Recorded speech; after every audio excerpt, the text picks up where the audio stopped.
Hey everyone, welcome to or welcome back to Ogre Speed Shop. Today we're going to go over installation of a Ridetech triangulated 4-link system, pictured right here.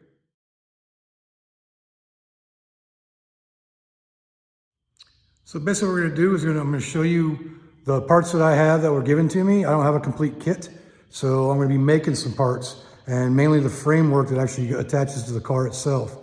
And I'll show you what I have and what we're going to be making. And so let's go ahead and get into that video. All right, so like I said, I have a partial Ridetech kit here. The only thing I don't have is the framework or coilovers, but the coilovers I can use pretty much any brand I want to use. So that'll come a little bit later in this build. But so far what I have in the kit, I have the complete lower control arms, which has the shock mounts, the plates to the axle, and the actual plates that go into the frame of the Firebird. I have the uppers, so both uppers. You can see these are both spherical bearing style. So that'll be a nice solid attachment there. Got this upper bracket here, which is actually going to be modified a little bit to fit. This is meant to bolt through your body of the car on a Camaro Firebird. I'm going to change it up a little bit, make it a little bit stronger. And I have the brackets that actually attach the uppers to your differential tubing, or your tubes. So your axle tubings will actually be attached with those and the uppers. And this is a little tool to allow you to figure out the length and where to mount those brackets at for your best pinion angle and setup. So those are the parts I have. I have a box full of bolts and nuts and U-bolts that'll be going on.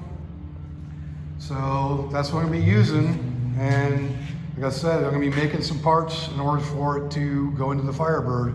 So like I said, I don't have the frame portion of it, so that'll be maybe, that's the part I'll be making, is I'm going to show you how to make that inner frame and reinforce the subframe so you're not bolted into a body panel or just welding up to basically a sheet metal frame, which these F-bodies are famous for. So I'm going to be basically boxing the frame and making a kit to fit. All right, so the first thing we're going to do is get some measurements underneath here to see how much material I need and the actual size of the material. So get you over here. So basically what we're going to do is make a plate that goes around this frame rail right here to strengthen it. You can see where I've actually thinned it out for the mini tub kit. So basically what I'm going to do is plate it from around this area right up in here, in that area, all the way forward here. And there's a piece that goes here, and I'll show you that in a minute, as far as what's going to be going in there. And this center snub right here is going to be removed, so that's going to come out. I'm going to clean up all the surface rust and everything on here, and then be welding some plates in here. So I'm just going to take a few measurements here to figure out what kind of what I need to get at the metal supply store. So the first measurement is just going to be the height of this, which is about 3 inches. So I'm either going to do some 3-inch by 1 inch or 2-inch angle iron, or I might get some plate and cut the shape out exactly and maybe bend it over, kind of like the way they did with the Ridetech kit. I'm sure they use like a water jet or a plasma cutter, and wire, automated wire cutter, yeah, you know what I'm talking about. Water jet it out, or just a CNC, so a CNC plasma cutter or something to get all that done. So, but I'm basically be boxing this frame in, making it stronger. I'll be putting there's going to be a crossbar that goes across here, across the middle. That's going to be where your shock tower is going to be, basically. And there's another piece that goes across the front here, and I'll show you that in a minute, what goes there for the upper control arms. So that should take care of that. And so basically 3-inch by, it looks like about 3-inch by 2 will cover it if I do angle iron. And if I do plate, I'm going to do like 3/16 thick plate to plate all that in. I have to clean up a bunch of stuff in here first, obviously. I'm going to start grinding down on all this and paint it with a spray, with a coat of paint or undercoating or something. I gotta remove all the fuel line, the brake lines, get them out of here so they're out of the way. And that's it. So let's go ahead and head to the parts to the metal store. So just real quick, just want to show you how this bracket is meant to go in here. So this is for your upper control arms. So basically it goes in just like that. Like that. Nope, definitely like this. And that's where your upper control arms will mount. And there's a plate that goes behind it or in the front. You actually drill holes through and then plate it. But I'm not going to do it that way. I'm going to put a bar across here to hold everything in place the way it's supposed to be. So I just wanted to show you that. So that's that part. All right, next thing I'm going to be doing is doing a template so I can make my pieces over there. So I'm just going to use this piece of cardboard, kind of start with it right there. Make a mark.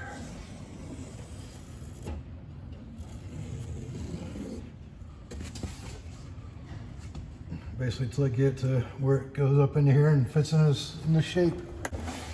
All right, so I pretty much got the top part cut to shape to fit in here. I basically cut this, had it straight up here and just slid it up till it reached in here. And then I'm gonna go up in here, I'm gonna mark the top, or mark the inside. So mark the inside. That gives me a nice area to cut that out with. So that's going to be my template for this to put over on the 3x3 angle iron. So I was going to figure out a way of making this angle here so it fits up in there nicely. So we'll start that here in a second once I get this cut out. All right, so I got my piece of angle iron marked up with where my template goes. So basically what I'm going to do here, this is going to be in two pieces welded together, which ain't a big deal since it's, I'm basically boxing a frame. So got that there. I marked where the angle starts right down here. So what I'm going to do from there, I'm going to cut all the way across this line right here. So all the way across down here. So that way I can take this piece here and mold it to the frame rail. And then I'll fill it in from here to go down the rest of it and fill in that area. So this will be the side on the inside. This is going to be the inside of the fuel rail. This is going to be underside of the fuel rail. And once I get that cut out, and I'll get it bent around, and I'll be cutting this line out, and then I'll be basically adding to this area right here to bring that shape down around for it. So I'm gonna go ahead and start cutting, and I'll probably go ahead and put you on the pedestal so you can watch some sparks fly, and I'll cut it back so you can, I know sparks are fun, so I'm gonna go ahead and get started on it. Let's go ahead and get to cutting on the steel. I'm gonna try a new face mask that I bought. I know it looks more like it's for paintball, but what the heck, let's see how it works out for this. It is ANSI approved, so we'll see how it does. So I'm gonna go ahead and get this all going, and I'm gonna start cutting that metal. So I got gloves, eyes, shield, and ears.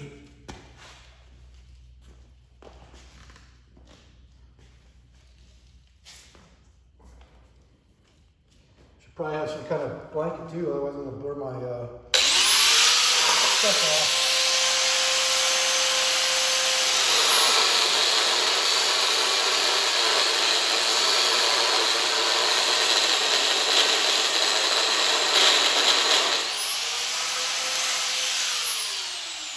And if you're wondering why I'm doing this the old school way, because that's all I got. I don't have a plasma cutter yet, and I don't even have a torch yet, so this is the way I'm going to do it.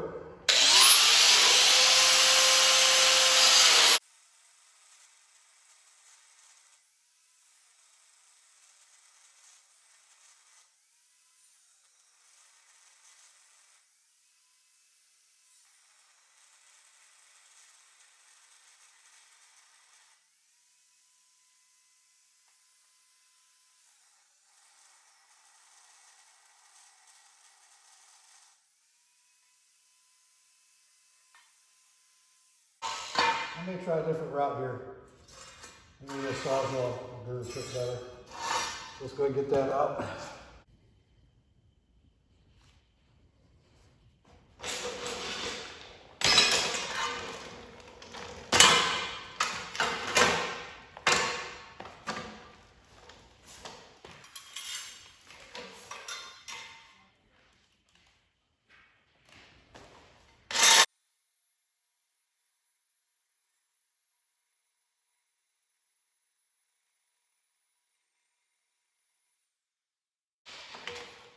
That's gonna take forever to work. Go back to the original.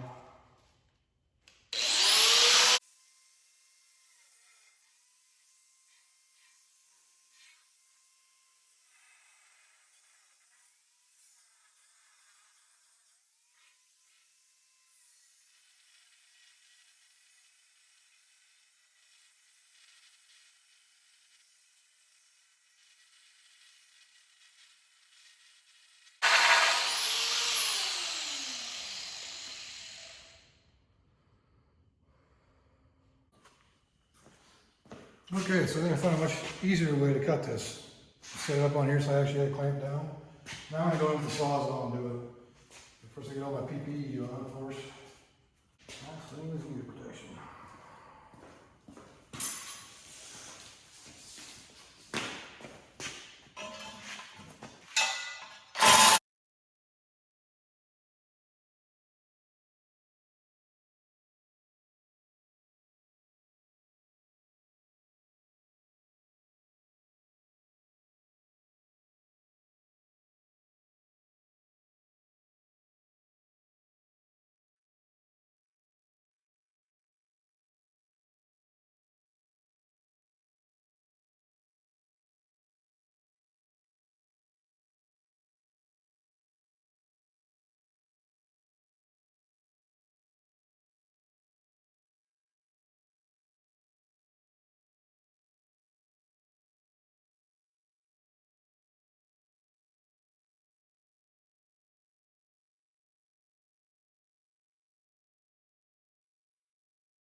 I could definitely use a bandsaw or a plasma cutter or something. Bandsaw definitely makes short work of this, but it is what it is. It's what I got. That's what I'm using.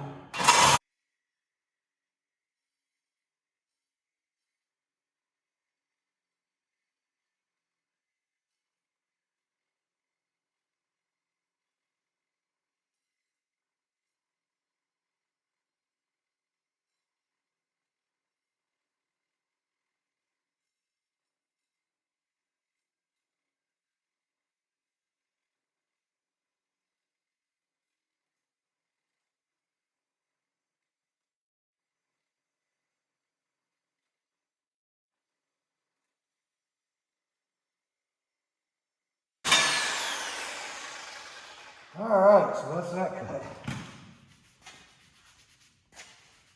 You notice how when you vibrate that much, it makes your arms itch. All right, so I got that cut done. Let me get all this stuff off.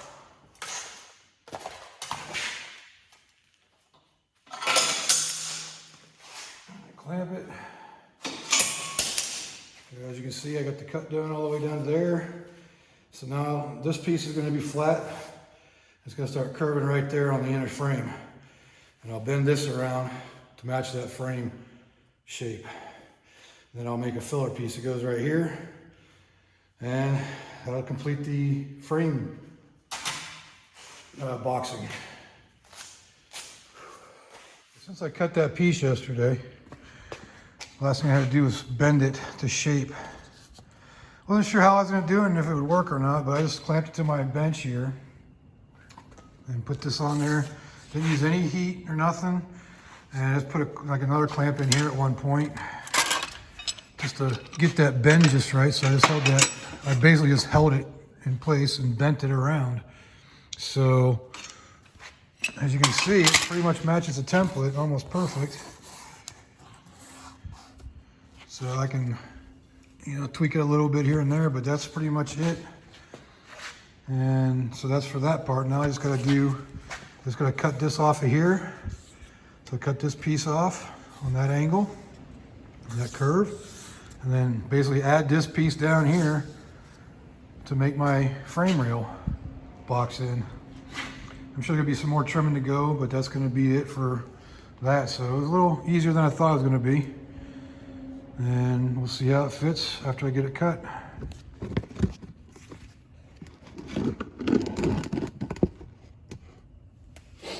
All right, so I'm going ahead and brought this back up in here just to figure out how much more I need to cut off. And I just kind of brought it into the groove right here, into the hoop here, and hoop into that curve. So this is showing, you know, where I got. I only need up to this point right here, so I'm gonna go ahead and cut that corner off right there. And over here, you probably can't see that one. I don't need to go any further than right about there, so I'm gonna cut about 3 inches off of that too, because that brings me right to the point where the mini tub is at, just past the mini tub. So that should take care of all that. So I gotta adjust that because it's about a ½ inch too far forward, but yeah, so that's where we're at, and that's how we're gonna be putting this up in here. And I'll fill in that piece right there, so we get a full-on box in there.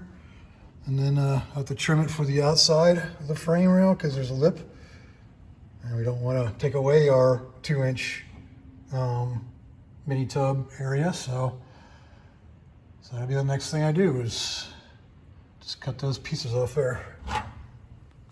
All right, so I went ahead and took that scrap piece, or not the scrap piece, but the piece I cut off here, and drew in and marked on the bottom, and now I have that piece right there. So I'll just weld that up.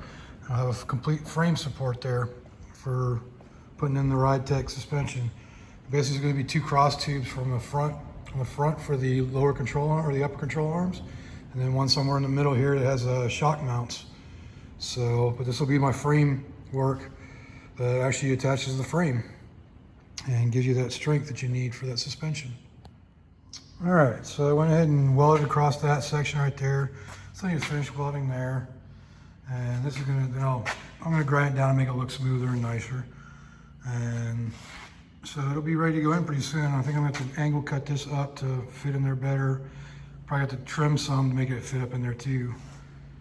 But that's basically the replacement for this right here, which I'm showing you in a picture.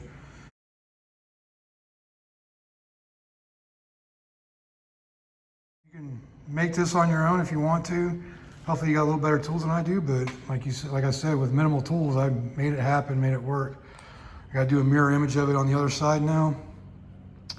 But yeah, so take a look at this picture here of what the Ridetech suspension is.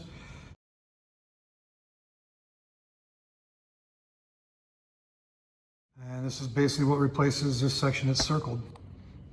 All right, as you can see, I've got this all welded up now. And I've gone ahead and had it clamped up on the frame, and I make the mark. I marked it where I'm going to be cutting it out. That actually fits under the frame now, because you can see where right there's the mini tub kit that narrowed that frame. So I'm going to be putting that underneath there and cutting this all out so it fits up there and square to it. And that way it'll be a nice solid weld as well on that section. So I'm gonna go ahead and get cutting on this, and then I'll show you the finished product. All right, so now we're at our finished product here. As you can see at the angle in there.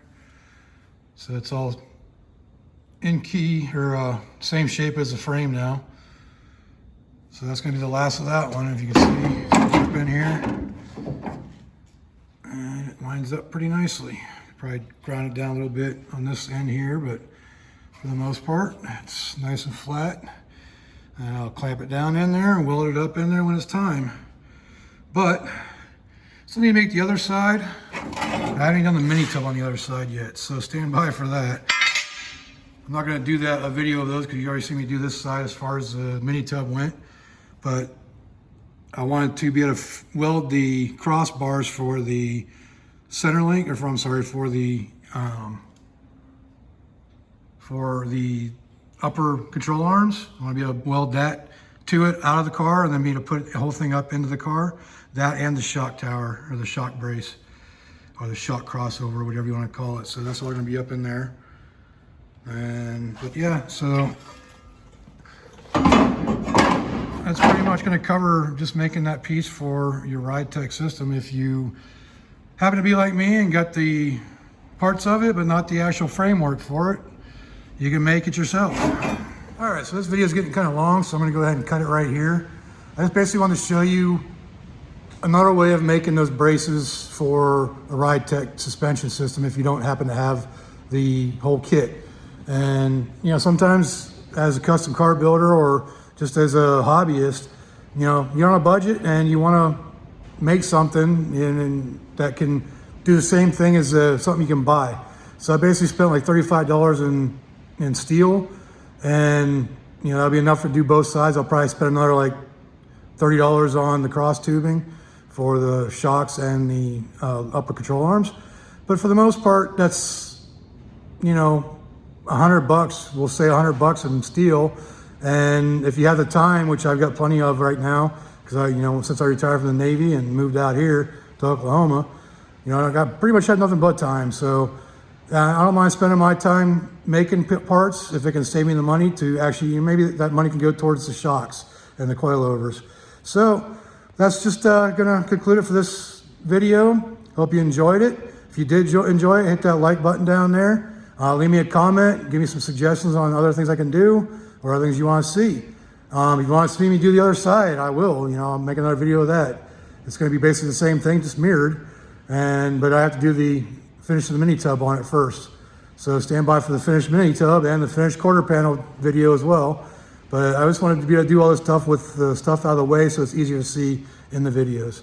So again, I appreciate your time, appreciate your support. And like I said, if you like it down below. Leave me a comment, and if you're not subscribed, subscribe. I really appreciate you being here. All right, thanks again. Bye.